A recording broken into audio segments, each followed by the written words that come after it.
So with the agoraphobic, you think, well, you treat the agoraphobic, and then she can go take taxis and she can go on the subway, and then she goes and has a big fight with her husband because she should have had one 20 years ago, but she was dependent and authority seeking, so she never would risk it, because if she upset the relationship with authority, then it would expose her to the world. And so she was always in a subordinate and inferior position and a bit of a slave. And one of the things that often happens when you treat someone with agoraphobia is they get a lot more assertive. And you think, well, one of the things the psychoanalysts objected to when the behaviorists started to use exposure therapy as a treatment was the idea that there would be substitution, because the psychoanalysts would say, you're not really afraid of an elevator. So if I just treat your elevator fear, because that's really not what you're afraid of, the fear is just going to pop up somewhere else. That'd be symbolic substitution. But that isn't what happened. What happened was that if they learned to get on the elevator, they're much more likely to take a taxi. You think, well, why is that? It's because they weren't learning that things were less frightening. That was the original idea. The original idea was counter-conditioning, that basically the person had been conditioned to be afraid of whatever it was, and then what you did was you put them in encounter with that, and you let them breathe and relax, and then the relaxation they learned would counteract the panic, and that's why exposure therapy worked. But it turned out you didn't need to do any of that. It wasn't counter-conditioning at all. And so then you think, well, it's fear reduction or habituation. That was the next theory. Habituation is just, if you take a snail, he comes out of his shell, you poke him, he goes into a shell, and then he comes out again, poke him. It's how you tease a snail, if you ever need to know that.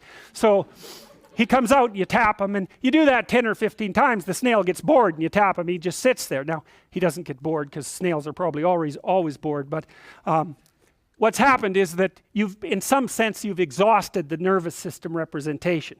That's one way of thinking about it. Or you can think about it as a very simple form of learning. That's habituation. It's you learn to ignore.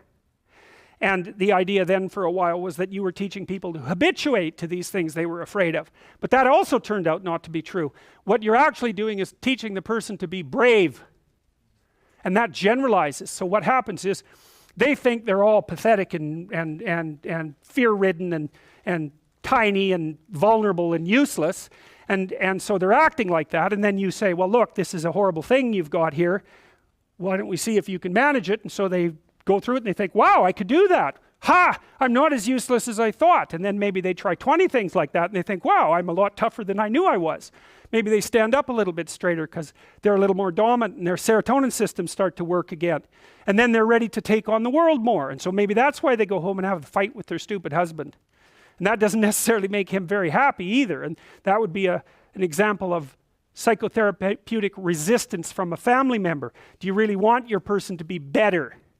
Right? If they're a little more assertive and a little less fearful, you might not be able to tyrannize over them so easily. And so it's not necessarily the case at all that you would be happy about that. So you got to watch that sort of thing too. And maybe the person wouldn't even be that happy about it because they're getting all sort of secondary benefits from being, neurotic and martyred, because that's a vicious weapon. To be weak and useless, if you can wield that as a weapon, it's extraordinarily effective. So you got to watch for that sort of thing to be working against your psychotherapeutic aims as well. Like psychoanalysis, existentialism seeks to utilize these very conflicts as avenues to the more profound self-understanding of man. In many ways, existentialism is the unique and specific portrayal of the psychological predicament of contemporary man. Okay, so that relates back to the idea that modern people have been stripped of their archaic belief systems and are exposed more completely to the possibility of a meaningless and painful existence with no superordinate meaning.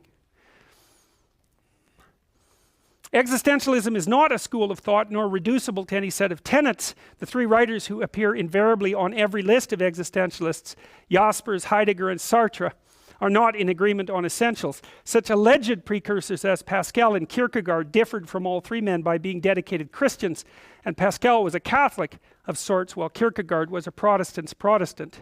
If, as often done, Nietzsche and Dostoevsky are included in the fold, then we must make room for an impassioned anti-Christian, Nietzsche, and an even more fanatical Greek Orthodox Russian imperialist, That's a little hard on Dostoevsky, I would say, but by the time we consider adding Rilke, Kafka, Ortega, and Camus, it becomes plain that one essential feature shared by all these men is their perfervid individualism. Well, so that's another element of existentialism. The locale of action is in the individual, and the idea is that, well, you're fated in some sense to suffer and to be vulnerable as an individual, and so the right unit of analysis for people is as individuals. And again, I would say that's a primary tenet of psychotherapy. There are family psychotherapy schools, for example, but individual psychotherapy is predicated on the idea that the individual is the right level of analysis, the correct level of analysis. Intense, committed. I can give you an interesting example of this. One of the things that you guys are going to do is you're going to do the personality analysis, which is part of this self-authoring suite that my colleagues and I have developed. If you take maps of meaning, you would also do the future authoring exercise. And we've done that for people, mostly university students, mostly in Europe. So I want to tell you an interesting story, and this has been replicated a couple of times. So in the business school at the Rotterdam School of Management, we've put about 4,000 students through this future authoring program. That helps you make a plan for 3 to 5 years into the future, a plan and a counter plan. The plan is what you want to have happen, and the counter plan is what you really do not want to have happen. And then you make a plan to avoid the latter and to move towards the former. And we compared their performance, 3 years students' performance, to the performance of students 3 years before that. So it wasn't a perfect design, although we also did a controlled study that had the same results. So before we started having people do this plan, here was the ranking of performance. So we looked at ethnicity and gender. So the top performing people were Dutch national women.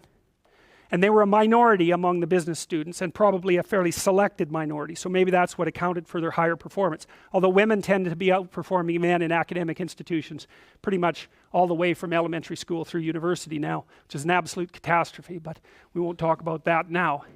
So, and then the next highest performing group were Dutch nationals, and then the next highest performing group were non-Western ethnic minority women, and the lowest performing group were non-Western ethnic minority men. And there were quite a few people in all those categories, so it wasn't just even a couple dozen, it was a couple hundred. Solid study. And within 2 years after doing the future authoring program, the non-Western ethnic minority men were outperforming the Dutch women.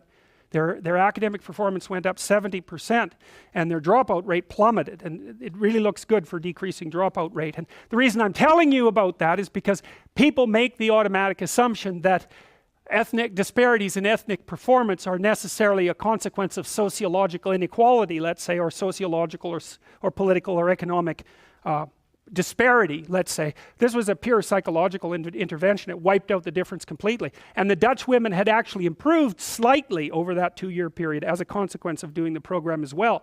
So the men not only caught up to the women the way they were performing, but the way they were performing even better in the aftermath of having a plan. So our provisional theory, we've replicated that at a couple of places. It works better for men. Now that's partly because women are already doing well. But we have a hypothesis that men are ornery enough so that unless they have their own plan, they just won't perform. I think it's associated with disagreeableness. Now we don't know that for sure because we haven't been able to disentangle that, but it's been a very striking finding. So anyway, so you can say, well, what's the right level of analysis when you're trying to improve human adaptation? It's a terrible word, but it'll do for now because I can't think of another one. So the refusal to belong to any school of thought, the repudiation of the adequacy of any body of beliefs, whatever, and especially of systems, and a marked dissatisfaction with traditional philosophy as superficial, academic, and remote from life, that's the heart of existentialism. And I think that if you're a good psychotherapist, you take an existential approach to your clients, and that's why listening is so important as well, because it's really useful to have a body of theories about what might be up with a person and how you might approach the problem. And to have a whole array of psychotherapeutic tools, so those would be the theories that we've been discussing, opens up your It makes you more skilled. It gives you more to offer. But you've got to be careful not to hammer the person into one of those schools. Now, sometimes that's useful, because if someone comes to you and they're just chaotic, they've got no structure at all, if you approach them as if their problems were Freudian, at least it's systematic, and they can come out with a systematic understanding of their problem. And it might match to some degree. Like, you know, if you're having all sorts of anxiety and depression problems, we could probably look into your family history and identify reasons why that might be at least partly the case.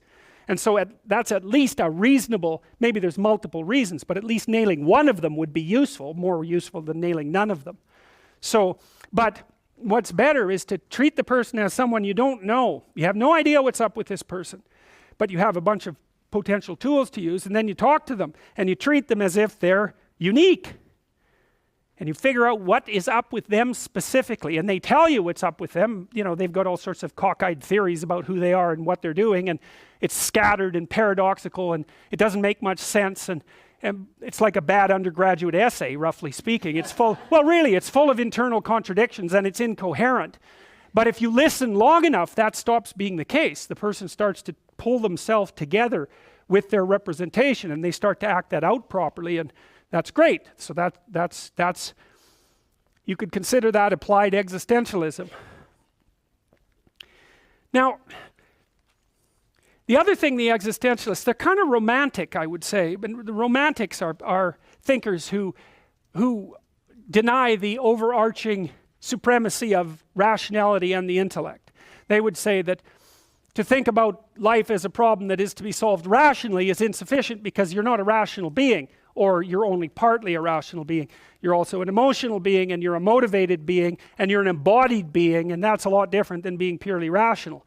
And I would say there's actually not even debate about that anymore, because it's pretty damn clear that rationality cannot really operate unless it's embodied, so it has a set of operations that it can undertake, that it's motivated, so that there's certain things it's doing and other things that it isn't, that it's emotional, because emotions are low resolution, quick solutions to problems that can't be computed.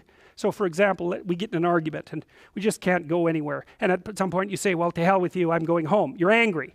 That's right. Do you win? Well, no, but you don't have to have the stupid argument anymore. So the anger is actually, it's a way of popping you out of a rational framework that there's no escaping from. You just say, well, this is stupid, and you leave. It's like, there's nothing rational about that, except that you don't want to stand there and argue till you starve to death. So you need the emotions to give you guides in situations that you can't really compute your way through.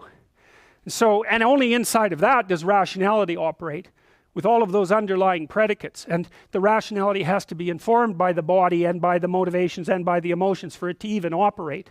So the existentialists are correct about that, to deny rationality as the fundamental principle of orientation. That doesn't mean that irrationality is the right approach. It means that rationality has to be augmented by other elements of being, elements of subjective being. And that's akin to the psychoanalytic viewpoint too, that you have to integrate your drives and emotions, especially anger and sexuality, into your personality, and also akin to Piaget's idea that the sub-personalities, the reflexes and so forth, have to be, have to be organized into a playable game so that everything is working in harmony. So it's a similar idea. Now, the existentialists regard the division between object and subject as part of what's specifically torturing people who are outside of, say, traditional systems of belief. Because, and this is a tricky one, scientists might claim that, well, the world is material and matter is essentially dead and without spirit or psyche. And it's easy, as a consequence of adopting that viewpoint, to think the same thing about you, that you're ultimately a short-lived material entity in a meaningless material world. But the weird thing about that, and this is worth thinking about, is that if you're a scientist, you throw away the subjective as soon as you start operating the science. Because the idea is, well, you'll watch something according to a procedure, and you'll watch it, and you'll watch it, and you'll watch it, and we're only going to allow what all of you experience the same way to be real. Well, you throw out the subjective right at the beginning. And then so you can't say, well, there's no subject left in what results. It's the reason there's nothing left in what results is because you threw it out to begin with. Now the question is, what should you do with it? When the existentialists say, well, you're alive. You can't just dispense with it. The fact that you're alive is the critical issue. And so you can use science as a tool, which is proper. But if you use it as a way of describing being, well, then you fall into this subject-object dichotomy, and underneath that is nihilism or the proclivity for totalitarianism. So they don't like that idea.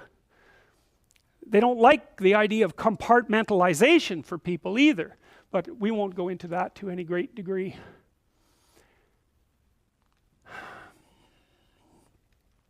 Okay, now I'm going to read you some things from some of the people that I described, and we'll take them apart a little bit. Things I've been collecting for a long period of time. So, this is Nietzsche, Dostoevsky, and Kierkegaard, and I called them prophets of the dawning age. Kierkegaard, the Danish philosopher and writer, was really the first person who wrote about phenomena like anxiety, dread, in more particularly. So he was the first person who sort of conceptualized it as something akin to a scientific phenomena, something that had existence, and he wrote very much about that. Nietzsche, of course, was the great prophet of the death of God, and a prognosticator of what the psychological consequences of the demise of this classic meaning structure that was unbelievably ancient, what the collapse of that actually meant. You can think about Christianity, and then maybe you could think about the Judaism that it was embedded in as even an older system. But that Judaism emerged out of the Middle East, partly out of Egypt, which was enmeshed in even an older belief system, and that was enmeshed in something absolutely prehistoric. And so it was a continuum in some sense of adaptive structures that reigned supreme essentially right until the scientific revolution. And so we're outside of that now. We're in a different paradigm, and there are consequences to that. And that was the sort of thing that Nietzsche was concentrating on. And he actually in some ways made it worse, because Nietzsche was an incredible critic of Christianity. I mean, he wrote a book called The Antichrist, and all he did in that book brilliantly was take dogmatic Christianity to task. Now, one of the things he did say, which is very interesting, was that Christianity died at its own hand. So his notion was that because Christianity, say Judeo-Christianity, had elevated truth to the highest virtue, that search for truth then ended up undermining the axioms of Christianity itself. So it developed a tool, an unbelievably powerful analytic tool, and then used it to, well, it's like we were sitting on a branch and sawed it off with the saw that we had invented, and then everyone fell. And Dostoevsky, well, Dostoevsky was an Orthodox Christian, but also an extraordinarily brilliant man, and he was absolutely terrified at what the consequences of the dissolution of that belief system was going to mean for Russia in particular. And Dostoevsky explored nihilism to great degree in Notes from Underground and in Crime and Punishment, because the murderer in Crime and Punishment is essentially nihilistic. He's a nihilistic narcissist, roughly speaking, and that's what compels him to commit murder. But Dostoevsky also wrote a book called The Devils, which is an amazing book, where he predicted that the sudden death of Christianity in Russia was going to produce the catastrophic totalitarian horrors of the Soviet Union. And he predicted that in like 1880, 1890, which was 30 years before the revolution. Absolutely remarkable. Nietzsche, a genius. Nietzsche was a full professor when that was impossible, I think when he was 24, and that just never happened.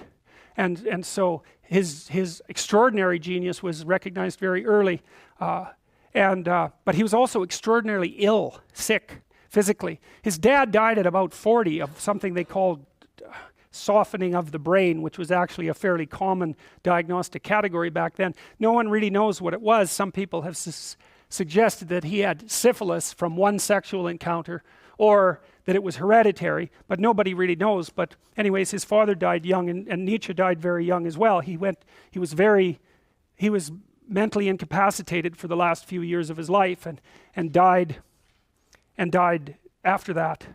And so he could only serve as a professor for a while because he couldn't see very well, and he was always sick, and he ended up living in this little village, I believe in Switzerland, where he wrote his books, and he could only write a paragraph or two at a time before he became very ill, and so his writing is extraordinarily condensed and dense and brilliant, and I think he gave away, I think Beyond Good and Evil, which is his masterpiece, although he had many, I think it only sold 500 copies in his lifetime. So he also believed that he was only writing for himself. He didn't really know if anybody was ever going to pay any attention to what he said, but they certainly did. So I would say he ended up being certainly one of the 10 most influential people of the late 19th and early 20th century. This is an example of his writing. Of what is great, one must either be silent or speak with greatness. With greatness, that means cynically, and with innocence. What I relate is the history of the next 2 centuries. I describe what is coming, what can no longer come differently. The advent of nihilism. Our whole European culture is moving for some time now with a tortured tension that is growing from decade to decade as towards a catastrophe, restlessly, violently, headlong, like a river that wants to reach the end, that no longer reflects, that's afraid to reflect. He that speaks here has conversely done nothing so far but to reflect, as a philosopher and solitary by instinct, who has found his advantage in standing aside, outside.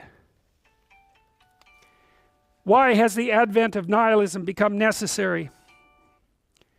Sorry about that. Because the values we have had hitherto thus draw their final consequence. Because nihilism represents the ultimate logical conclusion of our great values and ideals. Because we must experience nihilism before we can find out what value those values really had. We require at some time new values. Nihilism stands at the door, whence comes this uncanniest of all guests. Point of departure. This is a good example of how Nietzsche said he philosophized with a hammer. And it means that he spent hours, days, weeks, months concentrating on how to make a single sentence as packed with significance as he could possibly manage. And so Nietzsche said, it's the best arrogant statement I've ever read. He said, I can say in a sentence what it takes other people a whole book to say. And then he said, what they can't say in a whole book. That's pretty good, eh? It's like, the first one's a real blow to the solar plexus, and the second one is like, I can top that with no problem. Point of departure. It is an error to consider social distress or physiological degeneration or the corruption of all things as the cause of nihilism. That's a critique of the later Freudian ideas right there and then, because what Nietzsche says was, look, if things are going wrong for you, or if they're going wrong in general, it's really straightforward to say that, well, there's something wrong with society, that would be social distress, or there's some physiological degeneration, there's something wrong with you physically, or everything is just corrupted, being itself is corrupt, which is a classic explanation, right? You hear that all the time. You think, well, people are suffering for one reason or another. Well, why? Well, there's something wrong biologically, or society is corrupted and everything is unfair. Nietzsche says, no, you're not going to get away with that. First he says, ours is the most honest and compassionate age, comparing modern civilization, let's say, to everything that has come before it. So speaking of corruption is not something you can do lightly. And then he says, and this is remarkable, distress, whether psychic, physical, or intellectual, need not at all produce nihilism. That is the radical rejection of value, meaning, and desirability. Such distress always permits a variety of interpretations. Well, that's a rough one. It's like, well, you had a rough childhood. Well, someone else who had your childhood might not have drawn those conclusions. So here's an example. You know that most people who abuse children were abused by as children, right? But most people who were abused as children do not grow up to abuse children. And you can figure that out arithmetically, because if it was the case that everyone abused grew up to abuse, in about 4 generations everyone would be being beat to death in childhood as a matter of course, because it would spread exponentially. That isn't what happens. It dampens. And why is that? Well, if you're bullied as a child, we could say, well, you could draw 2 conclusions, causal conclusions. Being bullied caused me to be a bully. Fair enough, man, that's an understandable story. How about being bullied caused me not ever to be a bully? Well, why is that any less reasonable a conclusion? It's frequently one that people draw, and since the 2 opposite conclusions can be drawn from the same set of experiences, you cannot say that the experiences caused the conclusions. And that's Nietzsche's critique of, say, sociological or psychological determinism with regards to the optimism or pessimism of your worldview. Such distress always permits a variety of interpretations. Right. Rather, it is in one particular interpretation, the Christian moral one, that nihilism is rooted. The end of Christianity, at the hands of its own morality, that was the development of the sense of truth, which cannot be replaced, which turns against the Christian God. The sense of truthfulness, highly developed by Christianity, is nauseated by the falseness and mendaciousness of all Christian interpretations of the world and of history. A remarkable claim. And then this one's even worse. It's absolutely brilliant, I think. Rebound from God is truth to the fanatical faith, all is false. That's nihilism, an act of Buddhism. And Nietzsche explains that. And this is, you know, I talked to you guys a little bit about the idea of the game and the metagame, you know, the metagame being the set of all games. Nietzsche draws on a conception like that for this criticism, because he says when you lose faith in something, and that happens to people very frequently, when you lose faith in something, because you're human and because you can abstract, it's not only that you lose faith in that thing, that person, that system. The fact that you've lost faith in that indicates to you that it's possible to lose faith in anything, in every system, in every person. Once burnt, forever shy.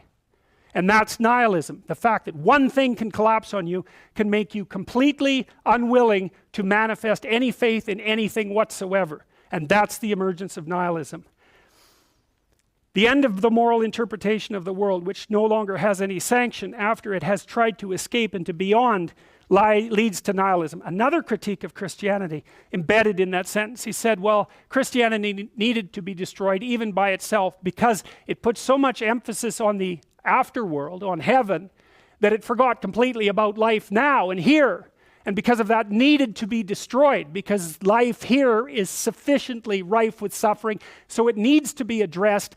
And people, it's wrong, it's incorrect to inform people that they should wait for some hereafter and justify their suffering in that manner. And so he would say in some sense that even the idea of compassion, which is central to Christianity, is also one of the reasons why Christianity collapsed under its own weight. The untenability of one interpretation of the world upon which a tremendous amount of energy has been lavished awakens the suspicion that all interpretations of the world are false. Well, so what? You might say, well, so what if you don't believe in anything? Well, I would take a neuropsychological approach to that. Most of the positive emotions, dopaminergic. It's a consequence of the manifestation of the exploratory system that has its roots in the hypothalamus, a very ancient part of the brain. It's the same part of the brain that cocaine and heroin, all the drugs that people like to abuse, the drugs that are exciting, not the drugs that are calming, it activates that system. It's the system that's activated when something exciting happens to you or when something novel happens to you. But more importantly, it's the system that's activated when you're pursuing a goal and you see that you're moving towards the goal. So what does that mean? No goal, no positive emotion. So you say, well, if you have nothing to believe in, if you have no value structure left, because a value structure says this is better than this, no value structure, no positive emotion. Well, and so what's the problem with that? It's easy to get rid of your positive emotion. That's not a problem because it's rather fragile and tenuous. Try getting rid of your negative emotion. Good luck. That is not going to happen. So what happens is that if your value system collapses, then all you're left with is negative emotion. And that is not a good thing. Well, so Nietzsche would say, well, why do people flee into the arms of totalitarians from the specter of nihilism? It's because totalitarian certainty, even though it involves slavery and the sacrifice of reason and intellect, totalitarian certainty might be preferable to nihilistic chaos. Well, it's a big problem. And he said, well, I'm telling the story of the next 200 years. It's like, well, ever since then, for the entire 20th century, we bounced between nihilism and totalitarianism with deaths on both sides, constant, and we're still doing exactly the same thing. Dostoevsky was a big influence on Nietzsche, and it's very interesting to read them in parallel because Dostoevsky is of course a dramatist and Nietzsche is a philosopher, and it's almost as if Dostoevsky wrote the drama and Nietzsche provided the philosophical commentary. They're very, very powerful to read together. This is from Notes from Underground. It's a very short book about this character who is a bureaucrat, nasty sort of bureaucrat. He knows he's a nasty sort of bureaucrat. All he does, he spends his whole life trying to make life more miserable for people because he's so resentful and crushed and weak. And so he just did nothing but abuse his bureaucratic position and used his trivial bit of power to lord it over people. He gets a little bit of an inheritance and quits. And this is his confession, Notes from Underground. He's the underground man. It's a brilliant book. It's viciously funny, and it's so psychologically alive. If you're interested in psychology, it's a spectacular book, and it's only about 100 pages long. Anyways, he's arrogant and nihilistic and resentful, and what he does is he tries to justify his life to himself and does a very poor job of it, even though he's trying to be honest. There's a lot of honesty in it.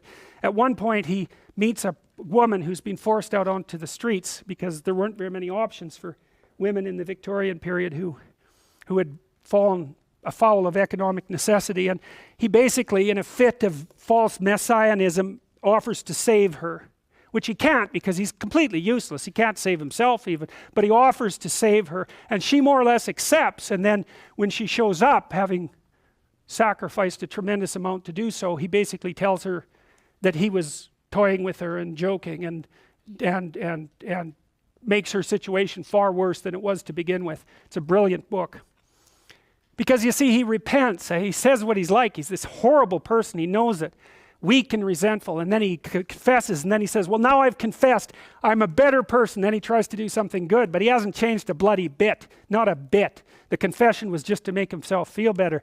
And so he offers to help someone and pulls them right right under the water where they drown. It's an amazing book. And this is from Notes from Underground. In short, one may say anything about the history of the world. Anything that might enter the most disordered imagination. The only thing one can't say is that it's rational. The very word sticks in one's throat. This is a good example of the existential criticism of the idea of rationality. Dostoevsky says, well, lots of things operate according to rational principles. But let's think about history for a minute, especially from the perspective of a thinking and feeling being. History is a slaughterhouse. It's a catastrophe. And how would you ever consider that something rational? Dostoevsky's point is rationality fails in its analysis of something as complex and terrible as history. The only thing one can't say is that it's rational. The very word sticks in one's throat. In short, and indeed, this is the odd thing that is continually happening. There are continually turning up in life moral and rational persons, sages and lovers of humanity who make it their object to live all their lives as morally and rationally as possible. So to be, so to speak, a light to their neighbors, simply in order to show them that it is possible to live morally and rationally in this world. And yet we all know that those very people sooner or later have been false to themselves, playing some queer trick, often a most unseemly one.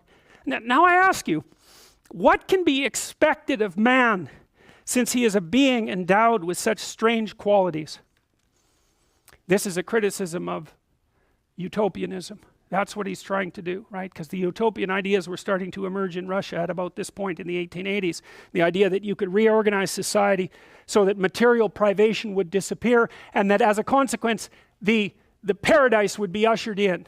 Well, Dostoevsky was no fool. He knew perfectly well, A, that was never going to happen, but even more importantly, that if you gave people exactly what they wanted, even what they needed, there's no reason whatsoever to presume that would make them any more sane than they already are.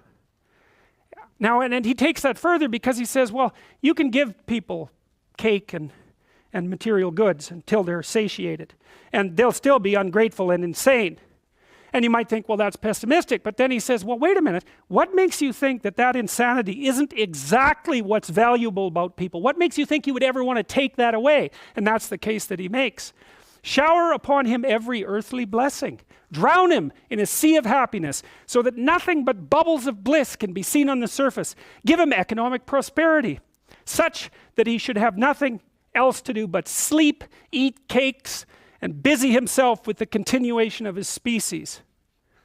And even then, out of sheer ingratitude, man would play you some nasty trick.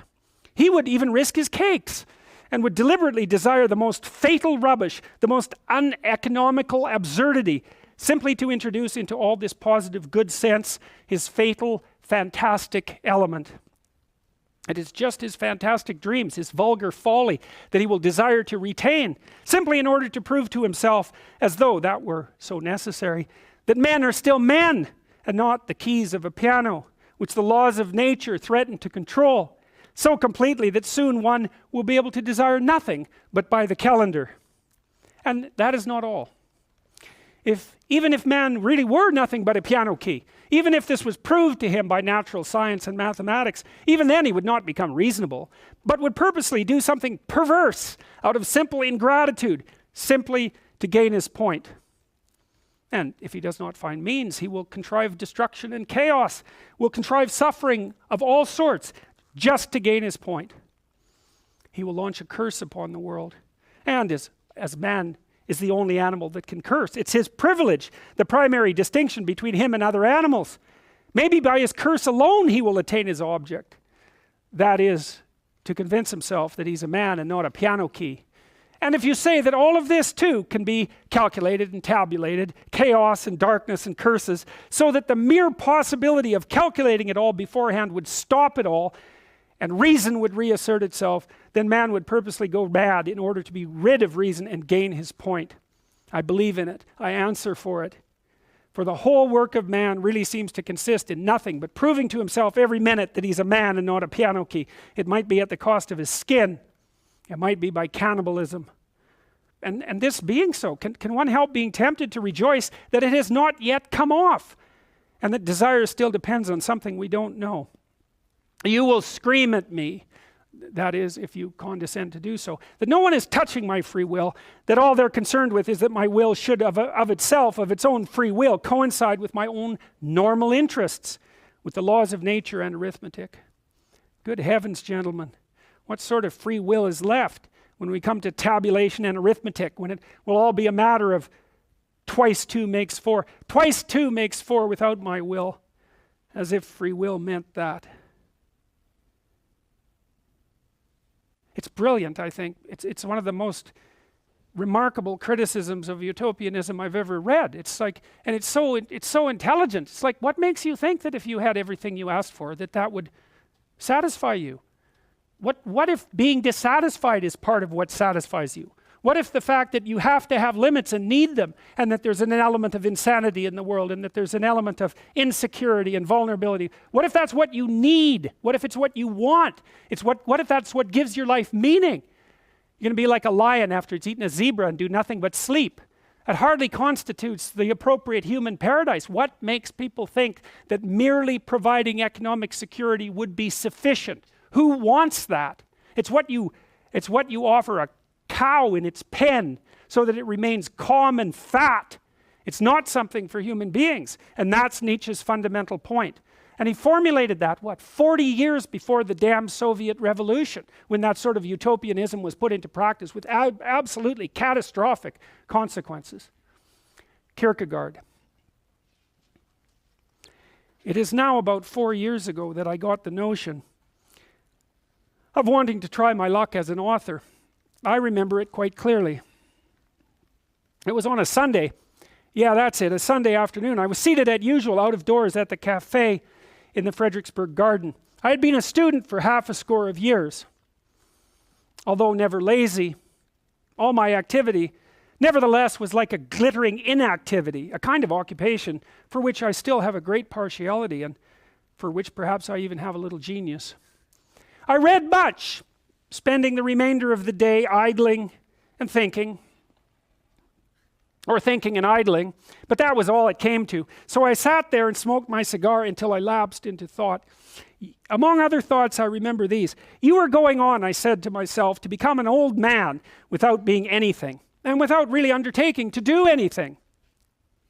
On the other hand, wherever you look about you in literature and in life, you see the celebrated names and figures, the precious and much heralded men who are coming into prominence and are much talked about, the many benefactors of the age, who know how to benefit mankind by making life easier and easier. Some by railways, some by omnibuses and steamboats, others by the telegraph, others by easily apprehended compendiums and short recitals of everything worth knowing. And finally, the true benefactors of the age who make spiritual existence in virtue of thought easier and easier, yet more and more significant. And what are you doing? Here my soliloquy was interrupted because my cigarette was smoked out and a new one had to be lit. So I smoked again, and then suddenly this thought flashed through my mind. You must do something. But inasmuch as with your limited capacities, it will be impossible to make anything easier than it has already become, you must, with the same humanitarian enthusiasm as the others, undertake to make something harder. This notion pleased me immensely, and at the same time it flattered me to think that I, like the rest of them, would be loved and esteemed by the whole community. For when all combine in every way to make everything easier, there remains only one possible danger, namely, that the ease becomes so great that it becomes altogether too great. Then there's only one want left, though it is not yet a felt want, when people will want difficulty. Out of love for mankind and out of despair at my embarrassing situation, seeing that I had accomplished nothing and was unable to make anything easier than it had already been made, and moved by a genuine interest in those who make everything easy, I conceived it as my task to create difficulties everywhere. Kierkegaard again. There's a view of life which conceives that where the crowd is, there's also the truth. And that in truth itself there is need of having the crowd on its side. There's another view of life which conceives that wherever there is a crowd, there is immediately untruth. So that, to consider for a moment the extreme example, even if every individual, each for himself, in private, were to be in possession of the truth, yet in the case they were all to get together in a crowd to which any sort of decisive significance is attributed, a voting, noisy, audible crowd, untruth would at once be in evidence. For a crowd is the untruth. In a godly sense, it is true eternally, Christianly, as St. Paul says, that only one attains the goal, which is not meant in a comparative sense, because a comparison takes others into account. It means that every man can be that one, God helping him therein, but only one attains the goal. And again, this means that every man should be careful about having to do with the others, and essentially should talk only with God and with himself, for only one attains the goal. And again, this means that man, or to be a man, is akin to deity. In a worldly and temporal sense, it will be said by the man of bustle, sociability, and amicableness, how unreasonable that only one attains the goal. For it is far more likely that many, by the strength of united effort, should attain the goal.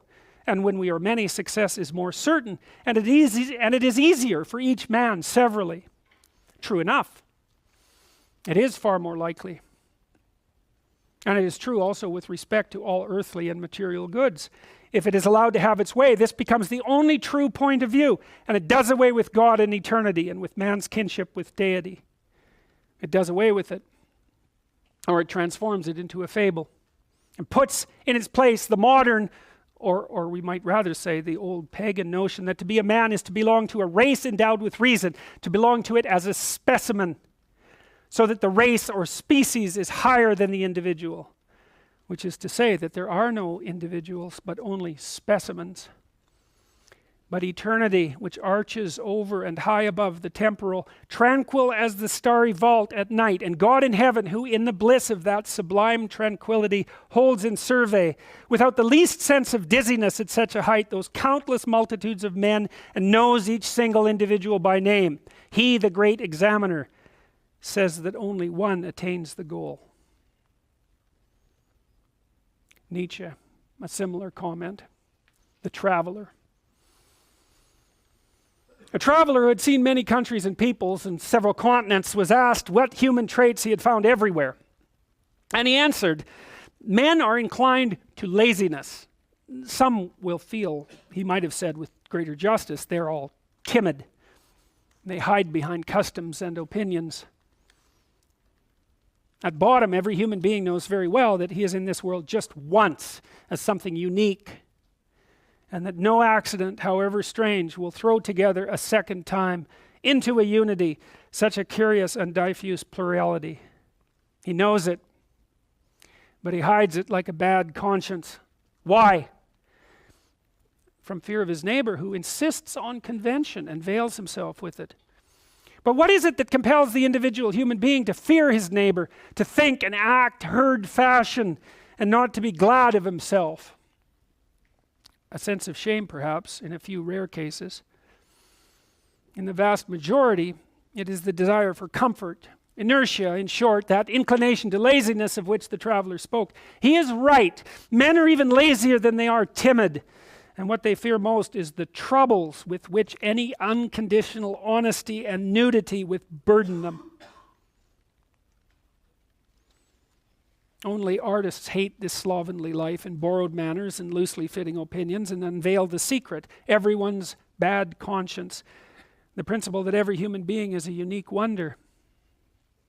They dare to show us the human being as he is, down to the last muscle, himself and himself alone.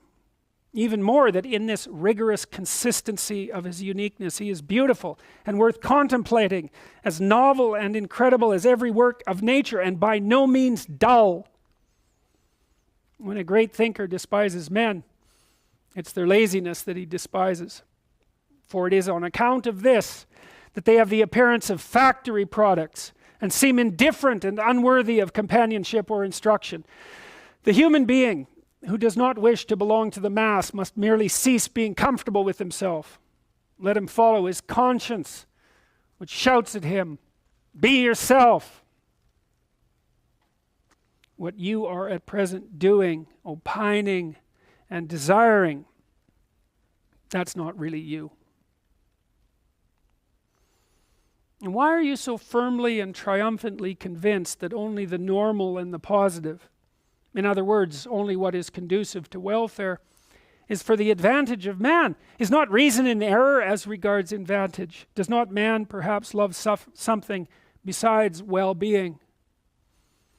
Perhaps he is just as fond of suffering. Perhaps suffering is just as great a benefit to him as well-being. Man is sometimes extraordinarily, passionately in love with suffering, and that is a fact. There's no need to appeal to universal history to prove that. Ask yourself if you're a man and have lived at all. As far as my personal opinion is concerned, to care only for well-being seems to me positively ill-bred. Whether it's good or bad, it's sometimes very pleasant too to smash things. I hold no brief for suffering, nor for well-being either. I am standing for my caprice, and for its being guaranteed to me when necessary. Suffering would be out of place at amusement parks, for instance, I know that. In the Palace of Crystal, it is unthinkable. Now, in the late 1800s, there was a world exhibition in London, and they erected a Palace of Crystal at the World Exhibition, and it was the first building made out of glass and steel. And so it was a representation of the dawning materialist utopia, and that's the Palace of Crystal that Dostoevsky is referring to. In the Palace of Crystal, suffering is unthinkable. Suffering means doubt, negation, and what would be the good of a Palace of Crystal if there could be any doubt about it? And yet I think man will never renounce real suffering, that is, destruction and chaos. Why? Suffering is the sole origin of consciousness. Though I did lay it down at the beginning that consciousness is the greatest misfortune for man, yet I know man prizes it and would not give it up for any satisfaction. We're now in a position to see the crucial significance of the existential psychotherapy movement. It is precisely the movement that protests against the tendency to identify psychotherapy with technical reason. We have seen that Kierkegaard and Nietzsche, as well as the representatives of the existential cultural movement following them, we have seen that, yes, not only contributed far-reaching and penetrating psychological insights, which in themselves form a significant contribution to anyone seeking scientifically to understand modern psychological problems, but also did something else.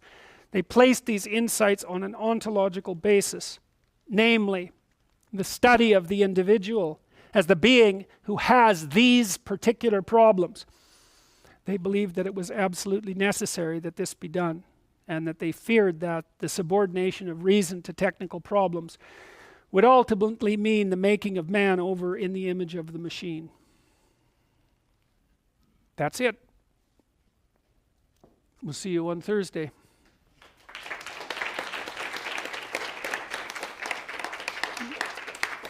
You're going to have to stop doing that. Someone accused me of on YouTube of dubbing in applause at the end of my lectures.